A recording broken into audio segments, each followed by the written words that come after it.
Hello everybody and thank you for joining me. This is Ciara from Ciara T Designs and today I have this really pretty mini slimline card to share with you. So let's jump right in. So we're going to start by creating the base and the mat and the layers. So for my base, I like to make my mini slimline cards 6 by 6 inches and then score them at the 3-inch mark. I have seen people make them about 1/4 of an inch bigger than that. I just find this the easiest way to measure because this smaller trimmer goes to the 6-inch mark. So that's kind of just what I stick with. And then for my black mat, I'm going to trim it down to be 3. Well, it's about, my black mat is about 1/8 of an inch smaller than my base. So the base would be 3 by 6 inches. And it's just about 1/8 of an inch smaller. I'm not great at measuring things. I kind of just eyeball everything and hope for the best. And then this is my blended piece. It is a piece of HammerMill Cardstock. It's one of my favorite cardstocks to use because it's so versatile. I can use it for like Copic markers. I can use it for ink blending. So I do kind of have a preference towards it. And then I miscut it, so I had to go back and cut it anyway again. But this is 1/4 of an inch smaller than my base. So you get about 1/8 of an inch for each layer, so it's quite a small layer. That's just my preference. I mean, there's no wrong way to do this. And then I did bring in my score buddy to create the score line in my little cards. And then you can see here, I just make sure that it looks good to me before I put the trimmer away. And then I'm going to jump right into the blending. So I have 4 colors of Distress Oxide ink here. And yes, they're all pink.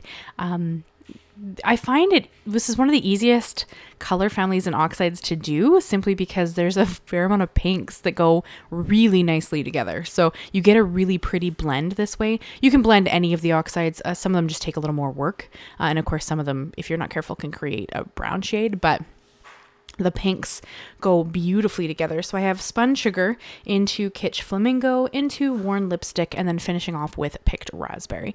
And you have to remember that when you're blending, it is the lightest version of the color you're going to get down. So it does take a little bit of time to kind of build up the layer of color that you want to get them to blend. So that's just something to remember when you're blending. I know that if you use like sprays or some different mediums, it's a lot easier to get a lot of color down quite quickly. But blending just has a special place in my heart. I really enjoy ink blending. It was probably one of the first techniques that I saw when I first started card making that just really captured my heart. So I always have a soft place for ink blending, and I tend to go back to it when I'm struggling a little bit for ideas. And now, honestly, this card is probably something that it's something similar to something I've created before. I didn't, look through everything I've created, but I know that I've done some pink blends. So I just, when you're struggling a little bit for creativity, I kind of tend towards going to the things that I really love about creating. And one of those is pink shades and another is oxide ink blending. So I did kind of, go back that way. So honestly, I'm sorry if this is a card I've created before. I just, sometimes it's hard to come up with new ideas. So I do visit techniques and that I've done before a few times. So there is my blend. I think it looks really pretty. You could sit there and play with it some more if you wanted it to have more more blend to it. I like how it looks, so I stopped, but you could add, keep adding and blending until you get a smoother blend than what I have here currently. And then I did flick on a little bit of Perfect Pearls that I keep mixed up in this little mini mustard bottle on my desk. This is honestly just because I wanted some interest and texture in the background, and I really wanted some sparkle because I think this card deserves it. And then yes, you can see my camera there. Sorry about that. I record on my iPhone just because I find it the easiest way to do that. And then I usually have the chrome plate off to the left a little further so you can't actually see my phone, but I figure you guys know that I record my phone, so nobody would really be upset by that. But I have the Tim Holtz Brushstrokes butterfly dies here, and I have all 3, and all of the layers are together on the one die. So I am going to cut them out. Here you see I'm cutting them out of a heavyweight vellum, but I only want the butterfly body at this point. So I set that aside, and then I kept all the pieces in a little baggie that I keep in with the die set. And then I'm going to cut them out once more. I actually cut them twice, but I'm only going to show you once more. I cut them out once more out of a pearlescent vellum for the highlight layers of the butterflies. So you could do this in 2 different colors. I did this recently in a card for the steam coming off of some cups. I layered up 2 layers of vellum, one the heavyweight and then the second being the pearlescent vellum on top. And it just looked so good that I really had to try it with these butterflies. So that was kind of the thought process behind this. So on this one, I'm going to keep all of the highlight areas and put the butterflies aside. And again, as I said, I save all of these pieces in just a little like zippered pouch. Well, it's not really a pouch. It's like a Ziploc bag, but like a small one. And then I just keep them within the die set. So if I want a butterfly that's like quick and easy to add to something, it's really easy to bring that out and just adhere those layers. I have a couple of glitter ones as well that I have saved aside. So stuff like that. Now, if I never remember to do this, I'm super bad. You probably should have, I probably should have run the pearlescent vellum through my Xyron sticker maker before I cut it so that I already had some kind of adhesive on the back of it. However, I wasn't thinking about that at the time, so I didn't do it. You could run it through now, but because the pieces are small and they're very delicate, I didn't want to risk it. So I have my 3 little highlight pieces. This is the medium-sized butterfly. There's 3. There's obviously a small and a large one. You can see them on the screen there.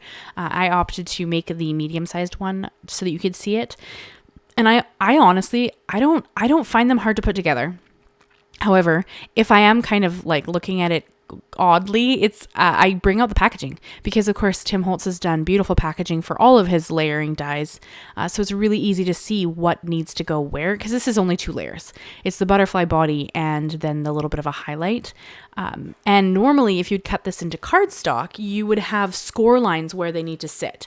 But because I have it on vellum, the score lines didn't really come through. So I can't really see them. So I just use the packaging. You're going to see it pop in the bottom left corner here in a second, to figure out how to lay out where I needed my highlight pieces to be. And for the adhesive, I have a little bit of liquid glue and I'm trying really hard to get just like light amounts. And then I even kind of, I pounced it on my glass mat to just get a little bit of extra glue off so that I could have the least amount of glue possible, just because it will show through the vellum. Not a big deal. I don't think that anybody else would notice it, to be honest. I notice it because I'm doing it, but that pearlescent sheen of the vellum really helps to hide it. So keep that in mind.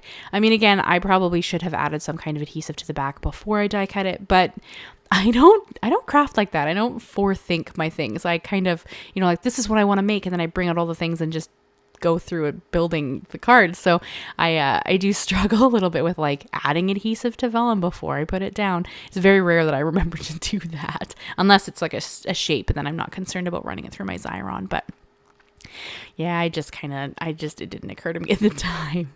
And then I did cut the bodies out for each of the butterflies. I went black because my mat is black and I really wanted to tie a little bit more black into the butterflies. You could have gone a different color. You could have gone glittery and that would have looked really pretty. But I think matching the mat just kind of ties that bit of black in together and then just kind of adds a little bit of more interest. And then the black kind of pulls your eye to the center of the butterfly, which I think, looks really pretty. So I laid them out how I wanted them. I did opt to put the biggest one in the center, and I tried really hard to have the wings slightly overlap my card. Now they're not going to go outside of that 3x6 inch card base because I don't want to have to cut them off, but I really wanted them to layer outside of the panel just because it gives you a different look. I don't know. It's like breaking the bounds of the box. I don't know if that makes sense to anybody else, but I just sometimes when you have elements go outside of a fixed shape, it just adds another interest. So hopefully that kind of makes sense to you guys. I'm sorry, it's been a long day. I just finished a 10.5-hour shift and got home and I have to edit this so I can get it ready.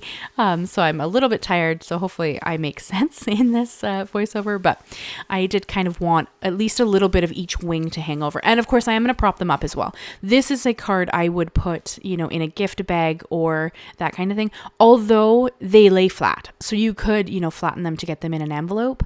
And then they would hopefully kind of pop back up as the envelope was opened. But this is one I would probably either deliver in person or put in with a gift or something, just to keep that shape to those wings. But if they flattened out, it wouldn't be a big deal.